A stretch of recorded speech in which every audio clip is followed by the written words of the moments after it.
So good afternoon, class 10. We will continue from where we ended last day, and last day we were discussing about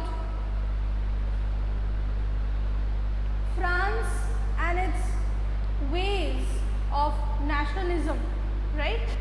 We have discussed that how the revolutionaries during the French Revolution used different measures, used different ideas to unify the French people. Not only unify, but also to create the oneness, the one belongingness, the togetherness they created with that. We have the examples like the La Patrie, Les Citoyens, then the flag, then the constitution, and so on, right? So we have discussed that. Fine. So today we will talk about France under Napoleon.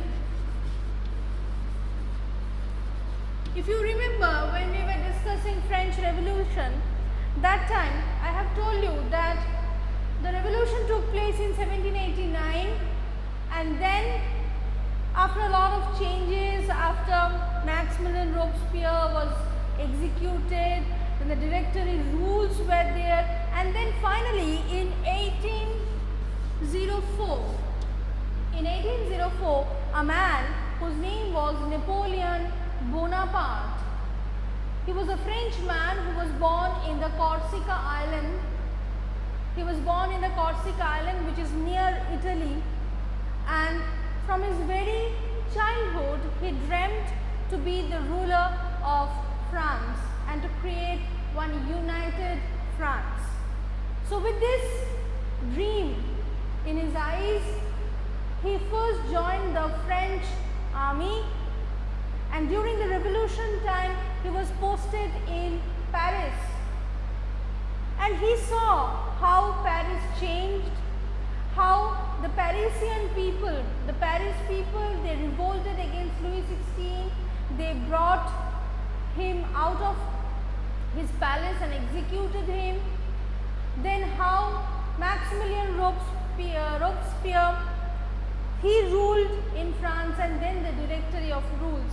And during this time, he was planning to capture the power in France, and he completed that in 1804. So in 1804, finally he again put France under monarchy. The revolution which took place in France in 1789, which created France, which created a nation, which created a republic, that again changed in 1804 and came under monarchy, and Napoleon Bonaparte, he became the ruler of France during that time. But the France under Napoleon and the France under Louis XVI was a little bit different, because Napoleon understood that the French people have tested the freedom. The French people now know what is liberty, equality and fraternity. Mayank is asking, ma'am, what was it, monarchy or dictatorship? No, it was a monarchy, Mayank. Monarchy under Napoleon, okay? So yes, he started a monarchy, but Napoleon saw that the French people, they have tested equality, liberty, fraternity, and he knew that if he starts a dictatorship, which Mayank is asking, then it will be impossible to control whole France. Why? Because see, you can test it, like if you want to hold water in your hand, if you grasp it like this, the water will not be there in your hand. But if you open your palm like this, you can keep the water in your palm. The same thing goes with sand. If you want to capture a little bit of sand, after you open your fist, very few sands will be there. But if you open your palm like this and carry sand, you can carry a lot of it, right? So Napoleon understood. He believed that if he starts a dictatorship, if he starts again binding the people with the chains, then nobody will listen to him. So that's why his ruling system was a very liberal one. His ruling tactics, his ruling strategies was very, very liberal. So one example of that liberal ruling system was the Civil Code. Civil Code of 1804, which he implied in France. This is also known as the Napoleonic Code of 1804.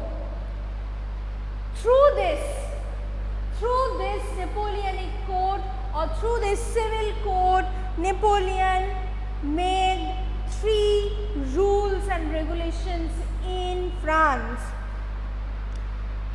He said that privileges based on birth will not be there in France.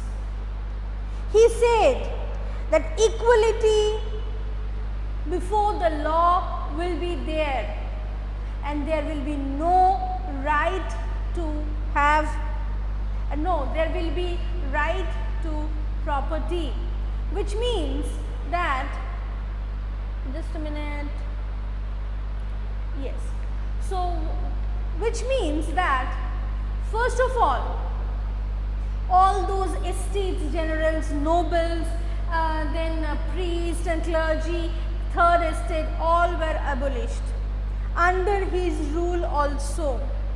He was a monarchy. He could rule in that manner, but he didn't rule.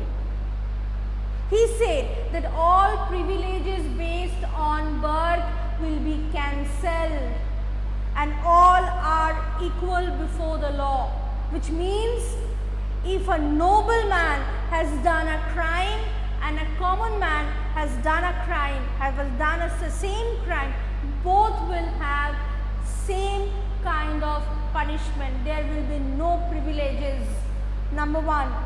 Number 2, he said that everyone is having property right, whether you have a huge property or you have a small one, you have the right to property.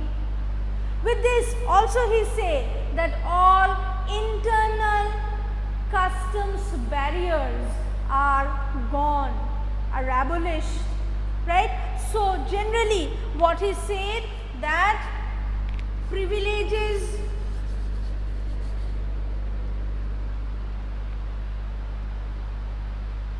just a minute, privileges gone, not there, equality, yes, equality is there.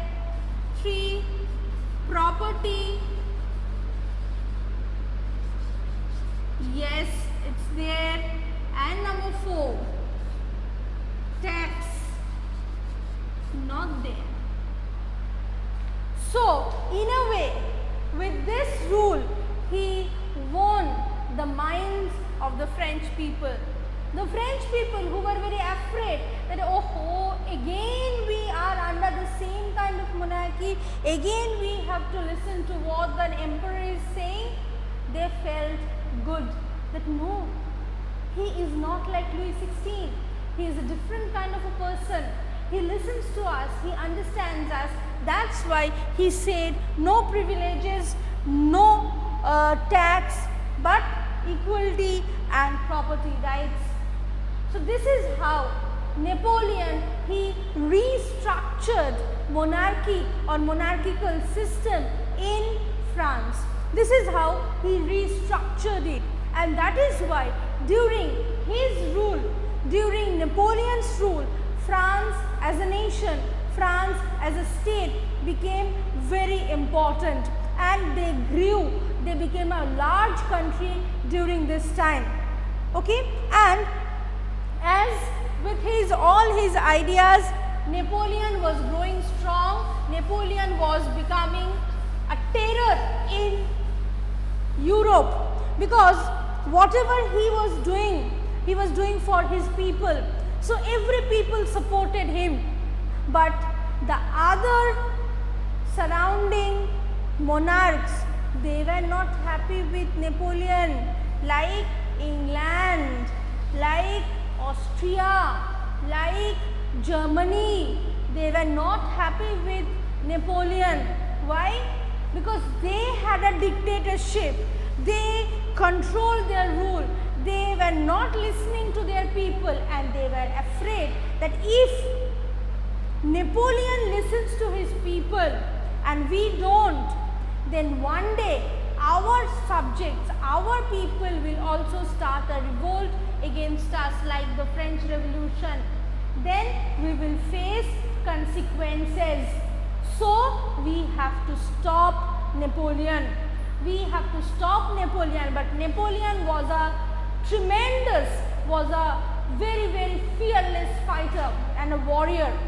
He is one of the greatest warrior of all time in history of the world. So it was very difficult to defeat Napoleon, and the Napoleonic France was becoming bigger and bigger and bigger. So all these states, they formed one union. They formed one friendship together, like they did during the time of First World War and Second World War.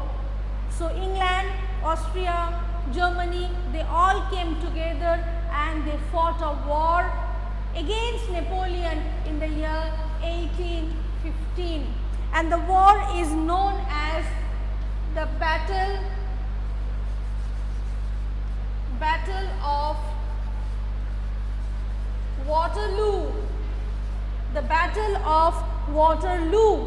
And in this battle, finally Napoleon was defeated.